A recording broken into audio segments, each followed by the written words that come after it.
Horns up and welcome to episode 1 of Heavy Conversations. I'm your host Demonstealer. I'm a death metal musician from India, and since my music career is in the crapper, I'm here starting a podcast. And please don't mind my self-deprecating style of humor. I figured for the first episode, I would talk to you guys about what this podcast is going to be about, and I would introduce myself in detail so you guys know who I am and if I have any credibility or not. So, what is this podcast going to be about? Like I said, I'm a death metal musician from India. I have been writing and playing music for about 25 years now. I've worked in the music industry in many different roles, and I was told by people on my Facebook that I have knowledge that I could share with people. So, on this podcast, I'd love to obviously talk to you about music, my music in particular. I'd love to talk to you about the industry, give you advice for, younger musicians and bands, about record labels, about touring, about PR, about advertising, about building a fan base, literally anything and everything that I have some insight and knowledge about. I would be happy to talk about that on this podcast. So, who am I and why do I qualify, if at all, if I do, to talk about these things? So, let's back up. Like I said, I am your host, Demonstealer, but my real name is Sahil Makhija. I was born and brought up in Mumbai, India. In 1982, I was born. So, just so you know how old I am, I'm 41 this year. And I've pretty much lived my entire life in Mumbai. I had a very normal childhood. I wasn't musical at all in the sense that I didn't play any instruments. I didn't really sing or anything. In fact, while growing up, my mother asked me to learn guitar. She said, "Why don't you learn an instrument?" And I said, "No, I'm not interested."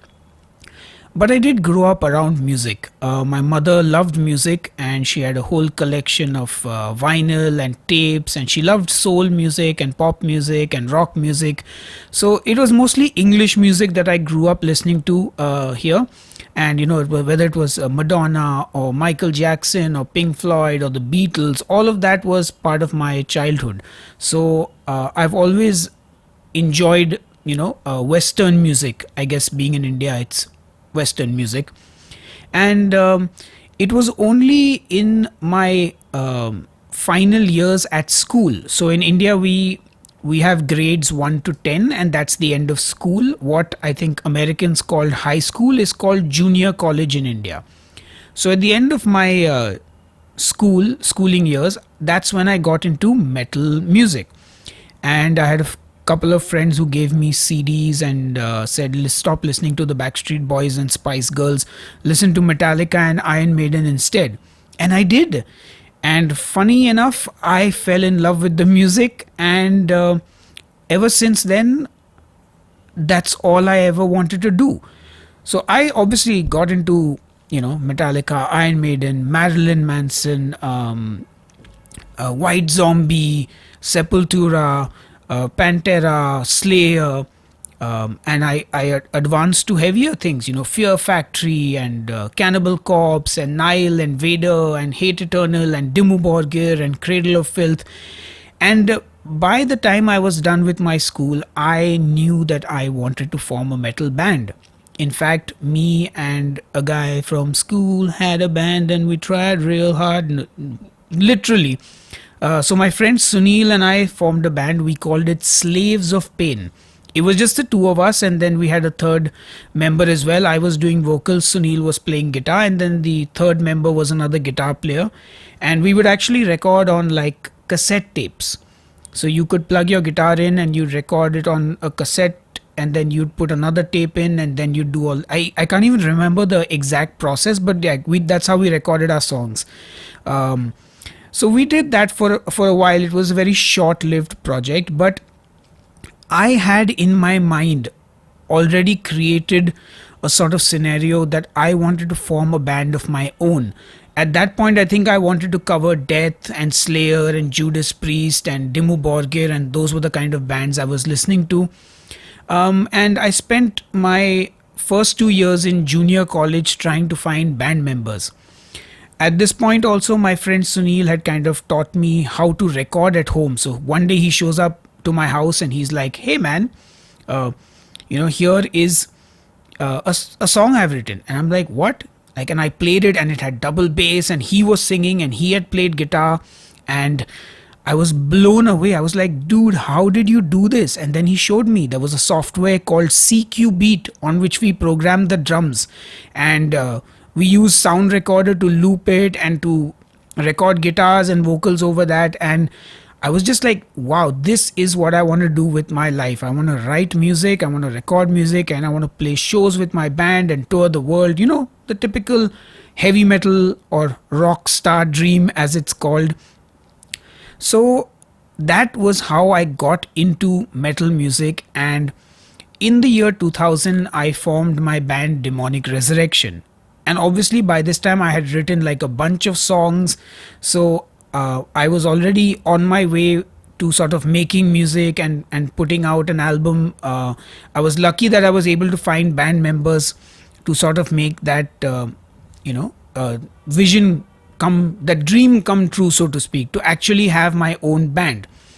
Obviously, the history of the band is a really long story, but so I am essentially the vocalist and the guitar player of Demonic Resurrection.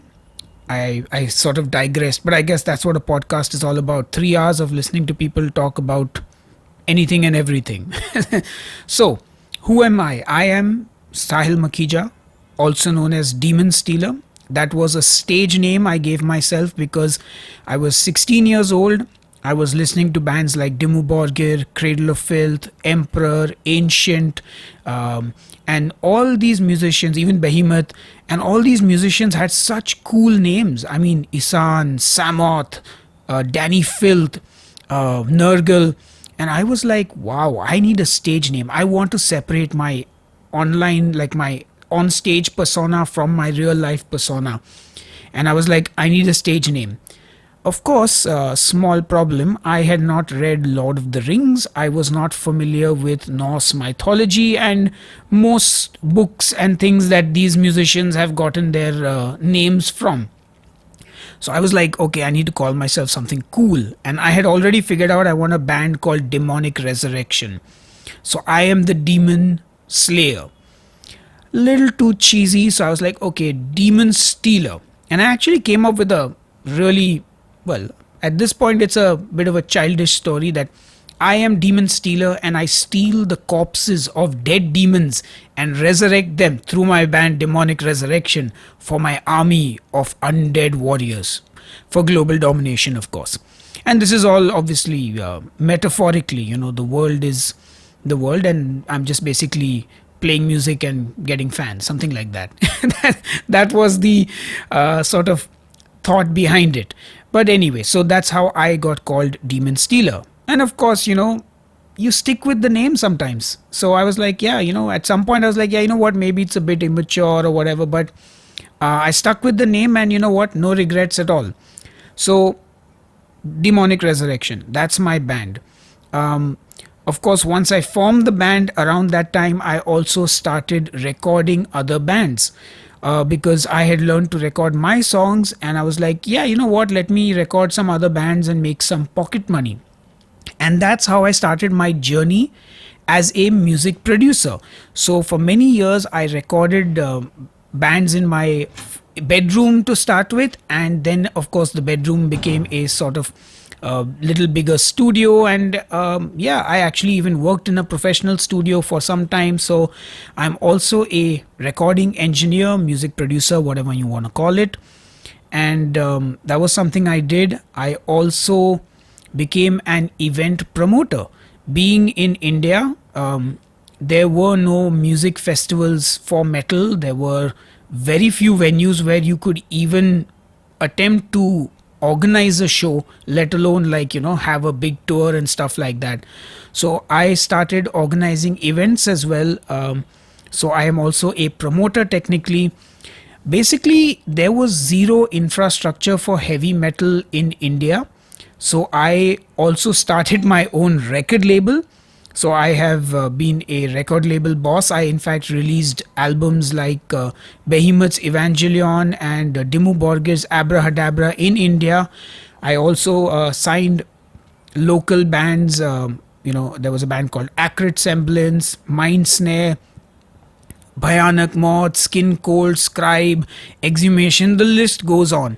And of course, I released all my own music. I also had a PR and booking agency. So, again, like I said, no infrastructure, no agencies, nobody to do PR for you. So, well, I got to do it myself. And once I started doing all these things, I kind of started realizing that other bands could use these services as well. And so I offered it to bands as and when I could. I also had other musical projects. So obviously I release material under my moniker Demonstealer, which is solo material that I write myself. And of course, most of you, I'm sure, know me because of that. I've worked with musicians like George Colliers and Hans Grossman and James Payne. And I mean, the list is again quite long. I've put out quite a few solo albums over the years. So I'm also a solo artist. I had a death metal side project called Reptilian Death where I played drums, and I also wrote all the music for that project. And that project was active for about, I think, 10 to 12 years. And again, we can go into the history of these side projects when we do more episodes of this podcast, if you guys want to know the story behind each of these projects. But I had that project which I released material under. I also formed I also did a small 2-song project for one of the compilation CDs I released with a lot of death metal bands. Maybe some of my listeners from India will remember this project called Infinite Hate Project. It was a 2-song studio only project. Then I also had a comedy rock band which was called Workshop. We released 2 albums and then disbanded. Again, I can get into the history of the project as and when we do more episodes. Maybe we can deep dive into all the side projects. I was also part of a band called Hellwind where I played drums. That band played mostly cover songs and did write a few original tracks. Again, I quit that band after a while because I didn't have time to commit. Other than these musical projects, I also joined a sort of global band called Solus Ex Inferis, where I do only vocals. That band had or has, I don't know if he's still in the band, but Lord Marco is on drums, and it's a band that's formed by Dave, who's in the US, and he just asked me if I wanted to sing on the project, and I said sure, and the next thing you know, I'm a band member. So that's another project of mine. Currently, from all these musical projects that I've been a part of, only Demonic Resurrection, Demonstealer, and Solus Ex Infernis are active currently. The rest are all buried 6 feet under. I also no longer run my record label or promote shows or do any of those other things that I used to do, because sort of as time went by, the Indian scene started to get a little bit better, in the sense that there was a little more infrastructure, more people showed up, more people started doing things. So I felt I could let go of those things. So I stopped doing most of those things. But of course, I'm still part of the industry. I have a few years of experience doing those things, and there's definitely, I could deep dive into those topics and we could talk about that as well. Apart from all this, I also started a YouTube channel called Headbangers Kitchen in the year 2011. This was a heavy metal cooking show where I cooked up a dish for a band that I would later interview on the show, and then the band would taste the dish that I made for them. I did this for about 4 odd years. I got to interview artists such as Lamb of God, George Colliers, Wolf from Sweden, Gojira, Bhayanak Moth, Scribe, Undying Ink. I mean, it is a pretty nice list of artists that I got to interview and have eat my food. And I did that for a few years, and once again, it was one of those projects that kind of took a lot of time and effort and didn't feel it was worth doing after a certain point. So I sort of decided to then do it in a different way. And again, the Headbangers Kitchen History is another separate podcast. It's like almost every part of my life can be like a separate episode. But just to give you an idea, I sort of gave up on that project and just started filming cooking videos. And I was on a keto diet. So I started making pizza out of cauliflower and thought it was very cool to film that. And the next thing you know, my videos on Headbangers Kitchen are getting thousands of views. Subscribers have jumped from like 5,000 to 10,000 overnight. And before you know it, I am actually doing that full time. And that became my job in 2017. Now, before that, I actually dropped out of college in the year 2001. I finished my 12th standard, which is high school in America. And then I dropped out of the first year of college because it just didn't make any sense to me. Because I wanted to make music. I was never going to have a career in anything other than something music related. So I actually had to convince my parents that I was going to pursue sound engineering and become an audio engineer. And I actually dropped out and got a job at a local studio where I worked for about 4 years. I also worked on a music festival with my boss who owned the studio. And I learned a lot in those years before I moved on to joining a music distribution company, a company called Fatado's Music, who import musical instruments into India. And I worked with them for 11 years. So I even have experience in that area of the music business when it comes to like musical equipment, importing it, trade shows, all that stuff. So I think that has largely been all the things that I have done in my career. So you could say all those subjects are things we can discuss on the podcast. So if you're in a band, if you're a musician, if you're just generally interested in music, depending on where you are listening or watching this podcast, if there's an option to comment with questions, please do let me know if there are any things you would like to talk about. And I will be happy to deep dive into different subjects on this podcast. I will even do a few Q&A Q&A is question and answer. I will do a few Q&A sessions as well on this podcast where I will answer all your questions. And hopefully this podcast will be interesting. It will be entertaining. And obviously, if you haven't heard any of my music, go and check it out. Demonstealer is the name under which I put out my solo music. Demonic Resurrection and Solus Ex Inferis are the bands I am a part of. And in fact, I would love to know how you discovered me and my music or food or whatever it is that you actually follow, and however you found this podcast. In fact, I wonder if anyone is even listening. And that's the thing with podcasts. You don't know how many people are actually going to listen to it, but I said, you know what, let me record it any which way. I've been feeling like this is something I've wanted to do for a while. So one of the other things I would love to discuss in future episodes is also mental health for musicians, because being a musician is a unique sort of career, or even if it's your hobby, it's a very different kind of thing, because you kind of put your heart and your soul into the music that you write. And of course, most of us do it for ourselves. In fact, I'm pretty sure everyone makes music for themselves, but you want people to listen to it. You want people to like the music. You want people to, connect to it.